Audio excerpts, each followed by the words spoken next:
No ar, Jornal da CUT. Olá Brasil, eu sou o André Acarini. O Jornal da CUT começa agora e hoje a gente traz dois assuntos. O primeiro deles é o 13 de maio, data para reafirmar a luta da população negra. A data é um dia de denúncia contra a condição de vulnerabilidade que a população negra enfrenta ainda nos dias de hoje. A gente vai saber por que o movimento negro não comemora o 13 de maio. E ainda, você confere que novo ensino médio é uma ameaça ao futuro da classe trabalhadora. O Jornal da CUT começa agora, seja bem-vinda, seja bem-vindo.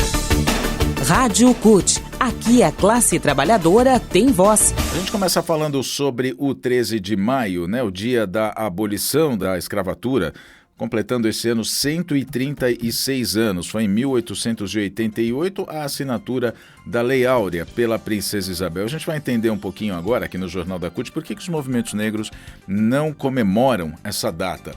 Primeiro, daqui o posicionamento oficial da Secretaria de Combate ao Racismo da CUT, em nome das secretárias Maria Júlia Reis Nogueira, que é secretária de Combate ao Racismo, e Nadilene Salles, que é a secretária adjunta da pasta. Elas dizem o seguinte: o 13 de maio é uma data importante pelo simbolismo que adquiriu, mas ainda precisa de muita análise e compreensão da sociedade brasileira. A abolição, em 1888, foi o desfecho de um longo processo de luta pelo fim da escravidão, mas não de inserção da população negra na sociedade brasileira. Uma abolição inacabada, uma liberdade incompleta. Assim foi a história da abolição dos negros escravizados no Brasil. O Brasil foi o último país do Ocidente a abolir a escravidão e a lei que os libertou formalmente não trouxe reparações históricas. Ao contrário, os libertos foram abandonados, sendo em seguida marginalizados. Até a escravidão ser finalmente extinta, muitas pessoas escravizadas já tinham conseguido, por seus próprios meios e esforços, as suas cartas de alforria. E, após a assinatura da lei, a população negra não foi indenizada e o país permaneceu sem criar mecanismos de amparo e inclusão na sociedade e no mercado de trabalho aos ex-escravizados e seus descendentes. A abolição, enquanto processo social de mobilização civil, foi fortemente protagonizada por pessoas negras, mas a historiografia insiste em manter esse apagamento das lutas negras por liberdade, como, por exemplo, os abolicionistas que são referências, como André Rebouças, José do Patrocínio, Ferreira de Menezes e o pioneiro Luiz Gama. O dia 13 de maio deve ser visto como um dia de denúncia pela contradição de vulnerabilidade que a população negra enfrenta ainda hoje. A data deve servir para lembrar que a população negra continua marginalizada e o racismo persiste em todas as estruturas sociais. Elas dizem ainda: precisamos olhar para esse dia como um ponto de partida para transformar o significado de pertencimento das pessoas negras na sociedade brasileira. Não podemos, depois de mais de 100 anos, seguir com a abolição inacabada. Elas dizem ainda que a CUT luta pelo fim do racismo no trabalho e na vida para que as pessoas negras possam ter direitos não só a um trabalho digno, como também que a cor da pele não seja o balizador do lugar de pessoas na sociedade. Precisamos alcançar a real liberdade para pessoas negras na sociedade brasileira, buscando a igualdade de direitos e oportunidades entre negros e não negros. É por isso que os movimentos negros, porque o movimento negro não comemora o 13 de maio. É uma data realmente de reflexão sobre uma falsa abolição que relegou a população negra à perpetuação do racismo estrutural na sociedade até os dias de hoje.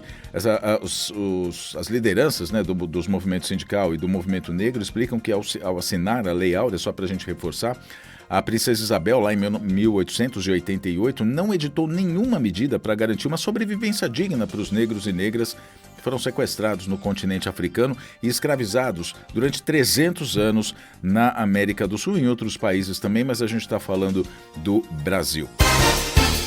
Direitos. Agora aqui no Jornal da CUT a gente fala sobre educação, vamos falar sobre o novo ensino médio. O novo ensino médio, elaborado no governo do ex-presidente Michel Temer em 2017, pode representar a segregação completa dos estudantes de escolas públicas com os estudantes de escolas particulares e de elite e, por isso, representa uma ameaça concreta ao futuro dos filhos da classe trabalhadora. É o que reiteram dirigentes sindicais do ramo da educação na tentativa de reverter o novo ensino médio junto ao governo Lula.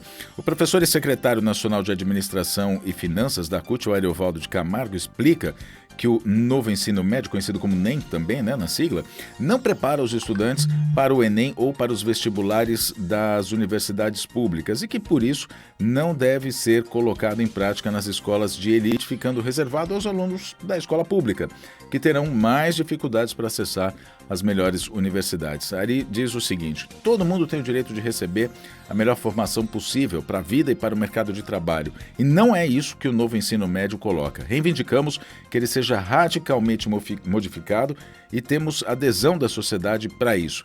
Ainda que o governo tenha se comprometido com a reforma do novo ensino médio no período eleitoral, a reforma ou a revogação completa, né, desse sistema não foi efetivada ano passado e esse ano está engavetado lá no Congresso Nacional. O Congresso Nacional engavetou, na verdade. Em outubro do ano passado foi enviado um PL, o 5230 de 2023, para reformar a proposta, mas o relator do projeto, que é o deputado Mendonça Filho, do União Brasil de Pernambuco, tentou impedir quaisquer mudanças, gerando um impasse e adiando a votação. A proposta enviada pelo governo foi elaborada depois de uma consulta pública, né? E dessa consulta participaram entidades sindicais. Essa proposta foi aprovada na Conferência Nacional de Educação, foi realizada em janeiro deste ano, e atualmente a base do ensino médio exclui as disciplinas essenciais do currículo comum, diminuindo de 2.400 para 1.800 horas a carga horária e adicionando itinerários formativos. As entidades estudantis e sindicais propõem o fim do atual modelo e, por isso, defendem a aprovação do projeto de lei 2601 de 2023, que propõe uma formação geral básica, ocupando maior parte das atividades do ensino médio com disciplinas essenciais. O Portal da CUT conversou também com Heleno Araújo, que é presidente da Confederação Nacional dos Trabalhadores na Educação, a CNTE. Ele explica que as entidades de trabalhadores e trabalhadoras construíram a nova proposta em conjunto com o Ministério da Educação e que nessa proposta, além das críticas mais intensas sobre o currículo, foi incluído também o fim dos contratos temporários e a exigência de que os profissionais sejam da área de educação. Palavras dele: nesse momento vamos centrar forças na mobilização de rua em conjunto com as entidades de estudantes e no diálogo com o Senado. O deputado Mendonça Filho travou a nossa pauta na Câmara, e a nossa expectativa é reverter isso no Senado.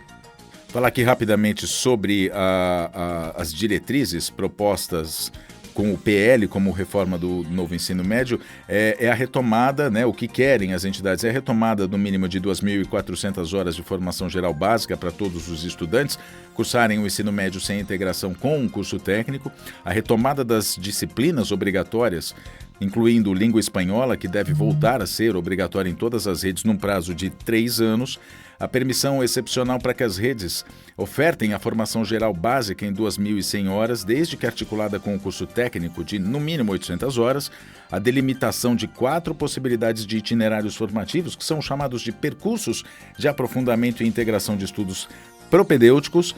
Os itinerários deverão contemplar ao menos 3 áreas do conhecimento, exigência de que cada escola oferte pelo menos 2 dos 4 percursos, construção de parâmetros nacionais para a organização dos itinerários formativos e integração dos estudos, assim definindo quais componentes no currículo devem ser priorizados, proibição da oferta dos componentes curriculares da formação geral básica na modalidade de educação à distância e proposta de regulamentação da oferta dessa modalidade do EAD em contextos específicos para os chamados itinerários formativos. E ainda a revogação da inclusão de profissionais não licenciados com reconhecimento de notório saber na categoria de profissionais do magistério. Vai ser feita uma regulamentação das situações nas quais esses profissionais vão poder atuar excepcionalmente na docência do ensino médio. Essa última parte, então, aqui da notícia é o que propõem as entidades para reformar para acabar com esse ensino médio novo ensino médio do jeito que foi feito e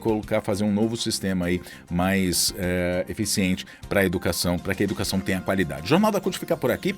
Obrigado pela sua companhia. Nos falamos na próxima edição. Até lá.